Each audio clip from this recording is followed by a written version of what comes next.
Nachar peslik qilishma, meni qaslimasam bo'ladi. Meni qaslisang, milimga, unimamga, bunimamga qas qilma.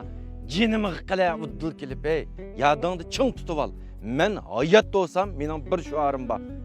Jinim chiqdiki, o jonning mahsuloti bozordan ketmaydi deydigan. Men shu qadar tirishman. Endi boshladim, eng oxirgi tirishman. Tirishib butunlay ko'rsatib qo'yman. Şuna bu gap sözünü qılayotgan har qandig'ing yoding ching tutib ol. Uxlab qolgan vaqtini kelib jinim bilan aytsang aytish. Bo'lmay qolib qolsa oqmaysa faqatlam qaqinmaydi.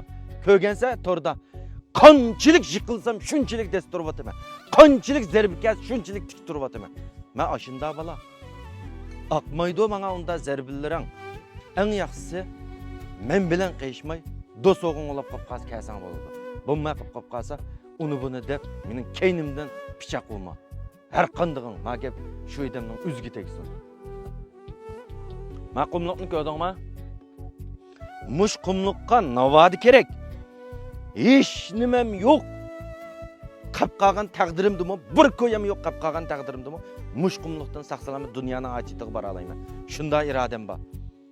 Menga chaqchaq qilma. Men belak edamga o'xshash uxlab qopab, pul topsam bo'ldi demadimi? Sen tapkan bolsan, pul tepish uchun menga vatsa, men izzat, hurmat menga vataman. İkimizning minish yo'limiz o'xshamaydi.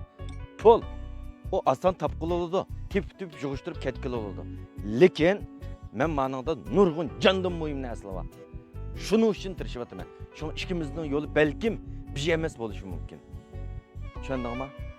Men endi tushunib oldim.